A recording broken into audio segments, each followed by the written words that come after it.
কি ভাবছেন? এগুলো আবার কি? অসময়ে আচার কেন? হ্যাঁ, ঠিকই ভাবছেন। অসময়ের আচার। তবে খুব মজা হয়েছে আচারটা। আচারগুলো বয়ামে নিয়ে উপর থেকে একটু তেল দিয়ে দেব। তেল দিয়ে ডুবো তেলে রেখে দেব। তারপর বলছি বাকি কথা। কিভাবে এই আচার বানানো হঠাৎ করে আসলে আচারটা বানানোর কোনো প্রোগ্রামই ছিল না। তো হঠাৎই দেখি আমার পাশের বাসার নিচেই দোকান, আমার এক শুভাকাঙ্ক্ষী ভাবিদের দোকান থেকে আমগুলো দেখে লোভ সামলাতে পারি নাই, নিয়ে নিলাম। একদম ছোট ছোট একদম মানে চোখ জোড়ানো আমগুলো দেখে আমার লোভ লাগছে। তো আমি ভাবলাম যে নিয়ে একটু আচার তৈরি করে রাখি, আবার গরমের সময় খাওয়া যাবে, তখন আচারটা একটু পুরাতন হবে, মজাও লাগবে। এইভাবে আমার আচারটা বানানো। আর গরমের সময়টাতে এরকম পারফেক্ট আম পাওয়াও যায় না। আর বাহিরে থাকলে যাওয়া হয় আর কি। আমরা তো সিজনাল কোনো জিনিসে পাই না। সিজন 12 মাসে থাকে সব জিনিস। তবে যে সময়ের যেটা সেটা পাওয়া খুব কঠিন হয়ে যায় আর কি। যাই হোক, আসসালামু আলাইকুম এভরিওয়ান। সবাই কেমন আছেন? আশা করি সবাই ভালো আছেন। আমিও আলহামদুলিল্লাহ ভালো আছি। এখন আচারটা কীভাবে প্রসেস করলাম সেটা দেখাচ্ছি। আমি জানি আপনারা সবাই আচার বানাতে জানেন, তবু ভালো লাগলে আমার তৈরি আচারটাও দেখবেন রেসিপিটা, আর সাথে থাকবেন। একটু লাইক কমেন্ট শেয়ার দিয়ে পাশে থাকবেন, সাপোর্ট করবেন। এই যে আমার আমগুলো এখন কত সুন্দর একটা কালার। আমগুলো একদম ছোট ছোট কচি কচি আমের মতো। আসলে কচি ছিল দুই একটা, আমের আটি একটু হালকা শক্ত ছিল একদম। আর এগুলো আমের যে ভিতর আটিটা একদম কচি ছিল। আমি সবগুলো ছামড়া ফেলে নিলাম, ফেলে এইভাবে ধুয়ে নিব।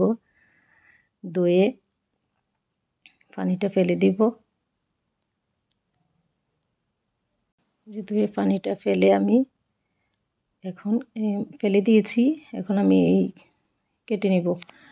যার যার পছন্দ অনুযায়ী সব যার যে কাটতে পারেন, যে যখন সিজনে আমের আচার দেন আপনাদের যার যেমন পছন্দ সেই রকমভাবে কেটে নিতে পারেন। আমি আমার পছন্দ মতো কেটে নিব। আমি এক একটা আমকে 4 টুকরো করে তার মাঝখানে আবার এক টুকরো করে দিয়ে দিলাম। তো সবগুলো আম এভাবেই কেটে নিব। কাটার পরে তারপর আমরা আচার তৈরি শুরু করব। আমাদের আমগুলো কাটা হয়ে গেছে অলরেডি। তো সবগুলো আম বাটিতে নিয়ে নিলাম। এই যে আমার এখানে 7টা আম ছিল। দেখবেন সামনে আমার অনেক বড় একটা মিস্টেক হয়ে গেছে, তো কিছু মনে করবেন না। সরিষার তেল দিয়ে দিলাম, আর শুকনো মরিচ, তেজপাতা,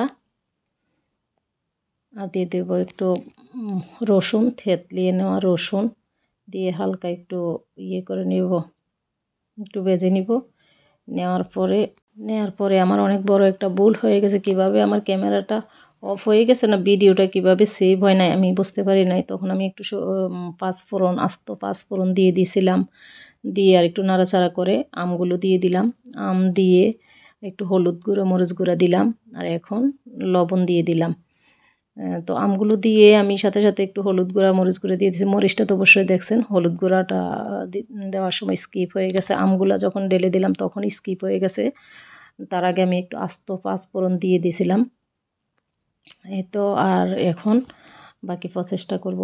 আর এটা হলো আপনার আখের যে চিনি, এই চিনিটা আমি আমগুলো হালকা টক, বেশি টক না, এই জন্য আমি আমের যে ব্যালেন্সটা রাখার জন্য 2 টেবিল চামচ দিয়ে দিছি আখের চিনিটা দিয়ে দিছি। আর সাথে দিয়ে দিলাম রসুন, দিয়ে একটু নাড়াচাড়া করে একটু সিদ্ধ হতে দিব। আর মাঝে 2-1 বার নেড়ে দিয়েছিলাম। আর এখন দিয়ে দিব হলো কাসুন্দি। এটার মধ্যে আমি কোনো ধরনের সরিষা বাটা কোনো ঝামেলাই রাখি নাই, একদম রেডিমেড আচার বলতে পারেন সেই রকম আর কি। কাসুন্দি দিয়ে দিলাম। এখানে আমার সরিষা বাটার কোনো ঝামেলা নাই। কাসুন্দির মধ্যে অলরেডি মানে সিরকা দেওয়া থাকেই, জন্য আমি আচারটার মধ্যে কোনো ধরনের সিরকা দিব না। দিয়ে দিব চিলি ফ্লেক্স। আপনারা মরিচ টেলে গুঁড়ো করে দিতে পারেন, বা চাইলে আবার পাঁচফোড়ন টেলে গুঁড়ো করে উপর দিয়ে একটু ফ্লেভারের জন্য দিতে পারেন। আমি দিব না, আমি আস্ত যে এটা দিয়েছি এটাতেই ফ্লেভার হয়েছে। এখন আমার আচারটা প্রায় হয়ে গেছে। আপনারা চাইলে টেস্টিং সল্ট বা বিট লবণ সেটাও দিতে পারেন। আমি একদম ন্যাচারাল রাখবো। আচারটা কোনো ধরনের বাড়তি কোনো কিছু ইউজ করব না। এই তো আমার আচারটা অলরেডি হয়ে গেছে, এখন বয়মে নিয়ে নিব।